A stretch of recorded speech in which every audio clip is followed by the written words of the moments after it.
Good evening, everyone. Where are you at this moment? Have you just put your child to sleep and finally found 10 minutes that belong to you?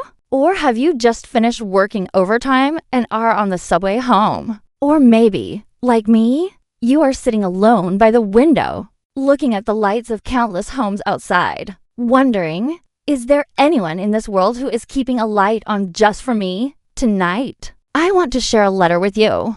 The writer of this letter, we'll call her Sofia. Sofia is 41 years old, divorced, and raising a daughter. Her daughter is already in her final year of high school, preparing for college applications. She graduated from university at 22 and got married just 3 months later. In her own words, I was quiet and well-behaved growing up, always did well in school, and everything went smoothly. Her parents worked in government before retirement and later ran a small business. Her family was considered well off in their town, and relationships at home were simple. She got into college, found a job, got married, had a child following every step of the happiness blueprint that society lays out for women. But the irony of life is this: you can follow every should perfectly, only to realize that the path does not lead to happiness. The turning point came after her child was born. Conflicts with her mother-in-law began to surface.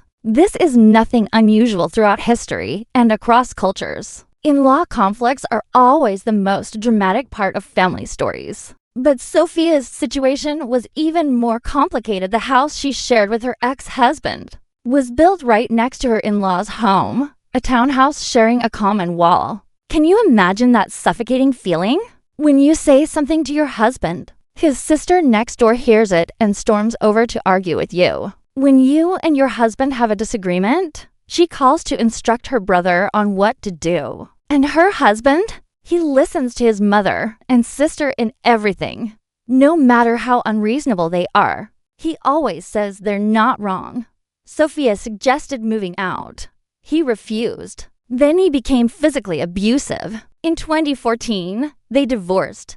After the divorce, Sofia dated two men, both introduced by colleagues. But neither relationship worked out. For the same surprising reason, they both wanted her to have another child. Sofia refused. She didn't explain why in her letter.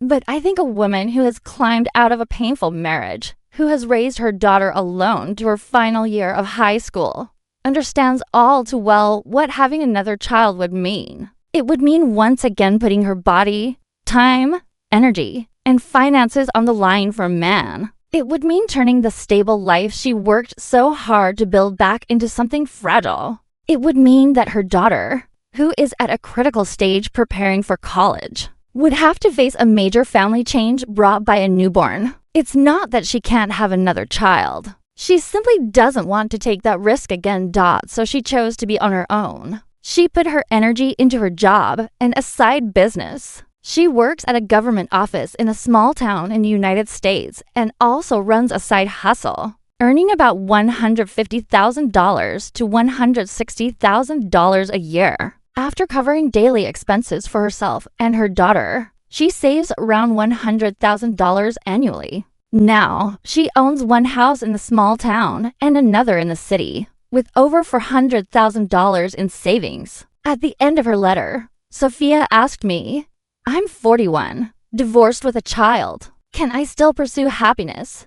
Dear Sofia, and all of you listening tonight, the first thing I want to say is this: you do not need anyone's permission to pursue happiness. The question itself reveals a mindset trap that many of us, especially women, have been conditioned into since childhood. We believe that happiness is something that must be granted to us. It must be given by someone, meet certain standards, and not be incomplete. You are divorced, so you are incomplete. You have a child, so you are a burden. You are 41, so you are no longer young. Society tells you that women like you should stop thinking about pursuing happiness and just settle into life. But I want to tell you this. What truly makes you unhappy is never divorce, never your child, never your age. It is the belief that you are no longer worthy of happiness. Let's do a thought experiment.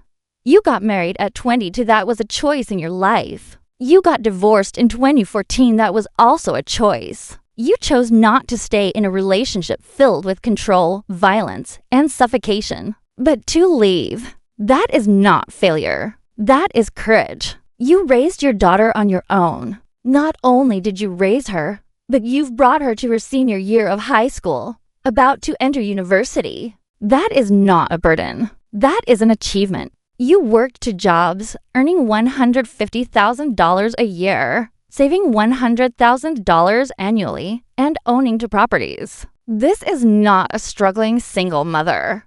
This is a woman who has built a real, tangible, and admirable life with her own hands. Sofia, you already have happiness. You just kept using your marriage as the only standard to measure it, so you couldn't see what you already have. I want to give you 3 suggestions and to everyone listening tonight who feels the same confusion. First, stop defining your life value by your marital status. Being divorced does not mean you failed. Being single does not mean you are lonely. Your value is not determined by whether you have a partner, but by who you are. You are a financially independent woman. You are a responsible mother. You are a strong person who climbed out of the mud and rebuilt her life. Second, rethink the possibilities of happiness. Does happiness have to mean finding another man and getting married? Have you ever considered that your current life, having a home, savings, a daughter, a job, and a side business is already a kind of happiness that many people can only dream of?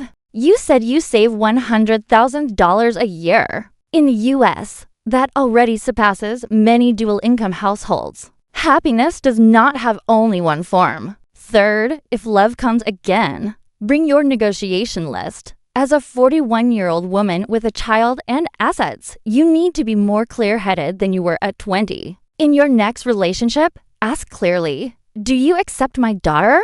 What kind of relationship are you willing to build with her? How do you envision our financial arrangements? What are your expectations about having children? If I cannot have more children, how would you feel? I know you are afraid. Afraid of being hurt again. Afraid of disappointment. Afraid that the life you worked so hard to build might be shattered again. But I want to tell you, what you have built cannot be easily broken. Because you laid the foundation yourself. You placed every brick. You built the roof. You are no longer the girl who rushed into marriage 3 months after graduation. You are a woman who has survived storms and learned how to repair her own roof. Pursue happiness. You have already been pursuing it. Every day you work hard.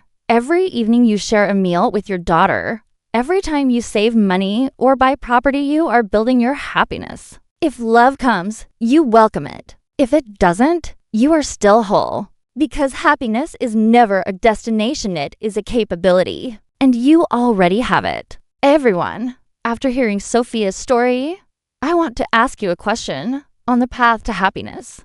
What do you think is the biggest obstacle? Is it not meeting the right person? Or not believing that you are worthy of being loved? Feel free to leave your thoughts in the comments. Tonight, let's talk about it together. Good night, Sofia. Good night to everyone who is quietly working hard through the night.